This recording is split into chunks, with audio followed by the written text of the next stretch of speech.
Back again, thanks for checking out the channel. We are here to review a movie, and this is a special one. If you click the thumbnail, then you already know what we're talking about. We are talking about Hocus Pocus Part 2, the sequel to the 1993 Halloween classic, in my opinion. This is one that is near and dear to me, as I think I watched this one first. Well, if it came out in 93, I had to be 10 or 11 by the time I watched it. And I remember a little begrudgingly watching it at first, because being at that age and being a little teenage boy, or preteen boy, I guess at that point, you don't necessarily want to do what your parents or family want to do, and I was semi-forced to watch it the first time, and I couldn't even act like I was mad. Like, I couldn't fake being mad as soon as it kind of started and got into it. Then as the years have gone and gone, I have just really learned to love it even more and more. And I'm not going to say it had completely nothing to do with me moving to the far northeast of the US up here and making it possible for me to venture down to Salem for Halloween and such, but it did. It absolutely did. So it definitely had a big impact on me. And then when they decided that they were finally going to make a sequel, because I believe we are 29 years afterwards now, 28, 29, something like that, I was, to not lie, I was a little bit worried, just because I haven't been super impressed with Disney recently.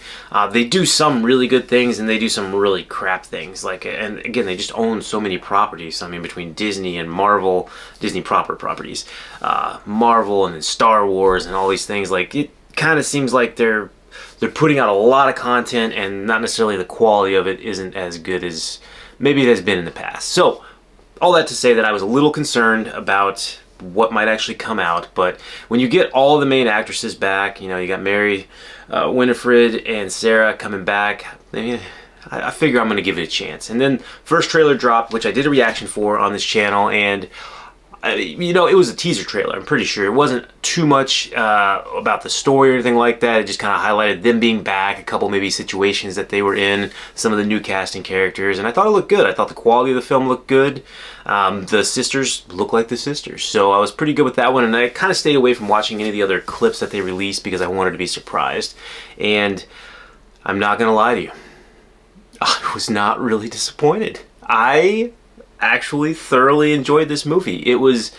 I would say it superseded my expectations, especially because I did kind of have a low setting point. I was like, if all else fails, you still have the first one. It's still really good. I'm not going to lose that one. But I think this one will really accompany that, and it's actually a very worthy sequel in many ways.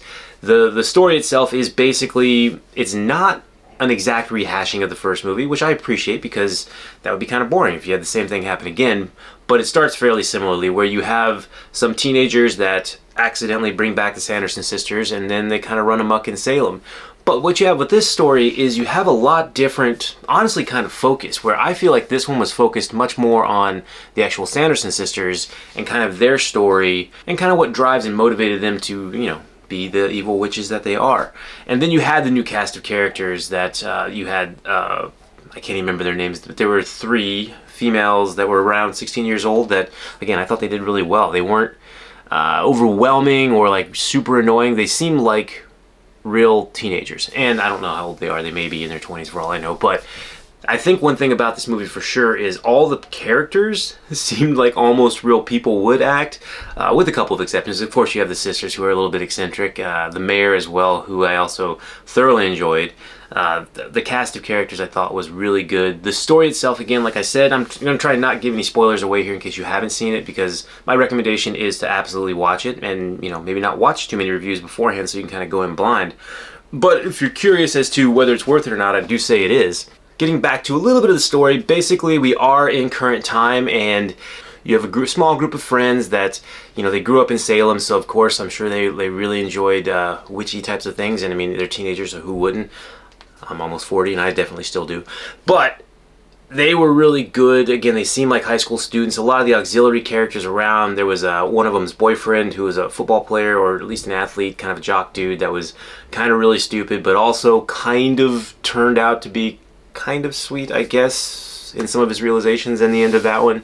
So a little bit of the coming of age thing, where you have the kids that are, they've been together for so many years, and now they're turning 16. They have different interests, whether it be boys or what other things are coming up. So they've kind of had a little bit of a fracture in their relationship with their friends, but they're still going to keep with their traditions, and ipso facto things happen. They accidentally bring back the Sanderson sisters. What I do appreciate about this one, and again, not to spoil anything, is they do alter the story a bit. It's not a complete and utter rehashing of the first one, which I probably would have been okay with, just because, hey, you know, you got a good formula, let's go ahead and stick with it. But I appreciated this one because they decided to just take a different turn. There's still some good music in there. There's actually more music in this one. There's a couple scenes where I was like, wait, what is this gonna... And then all of a sudden it kind of turned into something I really enjoyed. I will say, I think they made the witches way more scary in this one. There's a couple scenes where, you know, if people are trying to get away, they're just not going to do that, and they seem a little more powerful in this one, and that's definitely part of the story towards the end. But it's definitely pretty interesting. I was concerned at the beginning because I definitely kind of thought they were trying to make the Sanderson sisters very more like a sympathetic, and you'd like them. We already like the Sanderson sisters. I mean, everybody knows that. That's why we watch these movies. It's not for the teenage characters and stuff like that. I mean, we may grow to really like them, you know, Max and Allison and Binks and everybody from the first one. Of course we love them now, but you know, you really remembered that movie for the Sanderson sisters, and this is no excuse. But I really was concerned that they were going to kind of try and make them very sympathetic kind of villains, you know, kind of pull the whole, I don't know, Maleficent-y, you know, all the bad people are actually really good deep down, and they were hinting with that, and then they kind of just reminded everybody pretty quickly that, you know, whatever happened to make them this, they are still very much so, they're bad witches, and they are pretty evil, and it's pretty awesome, actually, that they were able to kind of go through with that. So I appreciated so much of the story there. The acting in this, pretty much through and through. Again, if you go with the Sanderson sisters, I was actually kind of taken aback because I know it's been, because I have to keep saying it, almost 30 years. And I don't think the actresses, you know, even when they made the original Sanderson, or the original Hocus Pocus, they weren't super young. I mean, they were probably in their 30s, I would say. Something like that. So they're probably in their 60s now. I thought they did fantastic. They acted just like they did in the previous movies. They look a little different because they're a little older, but they acted very similar. Their personalities were spot on. So were some of the actors that were kind of, not to give anything away, but there was a little scene of kind of some early Sanderson sisters, and I thought they were spot on too. The teenagers that we have in this one, like the main trio, I thought they did really well. They weren't super annoying by any means, and that could be something that could easily happen in you know, a Disney movie, to where it's catering more towards perhaps the teenage crowd or like kids watching the movie, and it could kind of be annoying to more of the adults. I didn't feel that way personally on this one. I thought they were pretty entertaining. They were more, again, they were fighting and arguing about things I think real 15, 16-year-olds would be fighting about. So I bought that completely, thought it was good. The auxiliary characters around it, though, that's where you make some of your money. I mean, you had the obviously, well, okay, I think they may have shown the trailer, but Billy Butcherson comes back, and I think he has a little bit more of a role in this one. That is, of course, Doug Jones, who is a great character actor, a creature. He normally is a creature of some sort in different things. If it's from Hellboy, where he's Abe Sapien, to clearly Billy Butcherson. He's in so many horror movies because he's just got really good mannerisms for that. But he's a good actor too, and I find him very enjoyable. And in this movie specifically, he's fantastic. So he was in there. There's definitely two other folks that stood out to me. You had Tony Hale, who played the mayor in the up-to-date era, and I believe he was the priest in the before times, you know, the olden times. He was fantastic. His characterization, I don't really know what he's from. I didn't look into it, but he seems very familiar to me. But how he reacted to things, he was super funny. Again, there's a part with a spider where he panics real good and lets everybody around him panic, and it touched my heart really near and dear. So he was fantastic through the early sequences into the nowadays stuff. He was fantastic. He had a couple running gags that I really enjoyed. The other is Sam Richardson, who plays Gilbert, and this is a guy that I've not inadvertently, I just haven't noticed him as much in several big movies that I've kind of really enjoyed.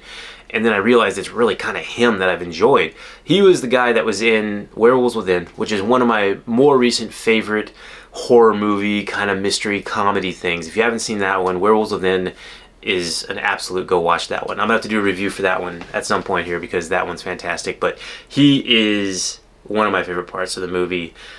His role isn't super big, but when he's in it, you know it. I think I'm a little biased too, because I also feel that if my sister was actually a man and a black man, that would be him, or that would be her. And 100% how she reacts, I want to say she, how he reacts and does in this movie, it's just perfect. So I really, really enjoyed this movie the more I think about it. During the movie, as I was watching it, I was like, okay, well, I'm going to try not to nitpick this. And I was like, okay, well, I don't really have a lot of things to nitpick. A couple times I was like, well, where is this going? And then it kind of comes out and it just works really well. So I was very curious how they were going to end it as well. And again, they usurped my expectations by not doing the same thing consistently, the same story, retelling it. I do truly feel like, I think they had 29 years, so they had some time to work on the story, but I feel like they took their time to really think of some new things and really kind of take the story in a different manner, but then still add a good bit of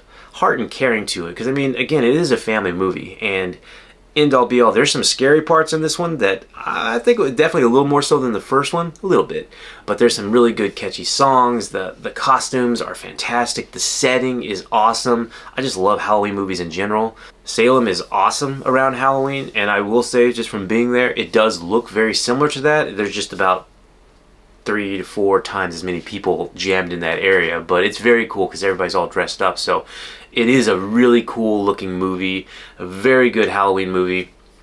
I thought to myself that if I was a kid growing up, much like I did the first one, if I'd seen this one at that age, I think I would absolutely love it, and I think it would be a classic. If you grow up with it, even me watching it now, I think it's a worthy companion to the second one. Do I think it's better? I don't think it's better, because I don't know that you can get better than the first one to me, because of the time frame that I grew up watching it and what it meant to me at that time and how important Halloween is to me. But I do think it's a really good movie, really good follow-up. It's on Disney Plus. Give it a watch.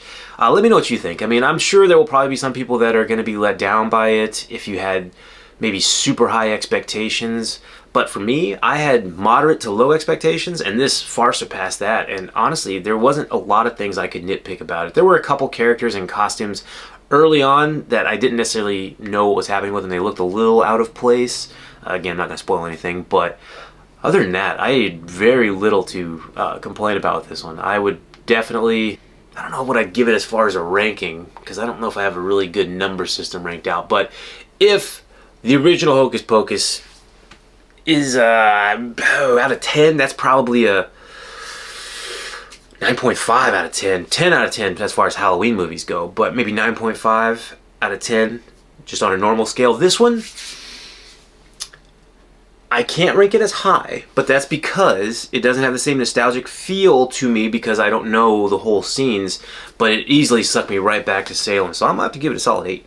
An 8, and I think that might go up the more I actually watch it and the more I live in it. So I am pretty happy with this sequel. I definitely think I'll be watching it again. It's probably going to get into the rotation for good Halloween movies, or, you know, middle of February when you might need some Halloween movies. I don't know. Let me know what you guys think. Did you guys enjoy it? Were there some parts that you didn't like? What was your favorite part? Who's your favorite character? Ooh, favorite character. There were actually a lot of good ones, but I do have to think Gilbert might have been my favorite character, or the mayor. I don't know. There was quite a few. There was quite a few good and funny jokes too. Yeah. Anyway, let me know what you guys think. Don't forget, like, share, subscribe. Put the comments down there. Let me know what you enjoyed. And don't forget, you're awesome. Peace out.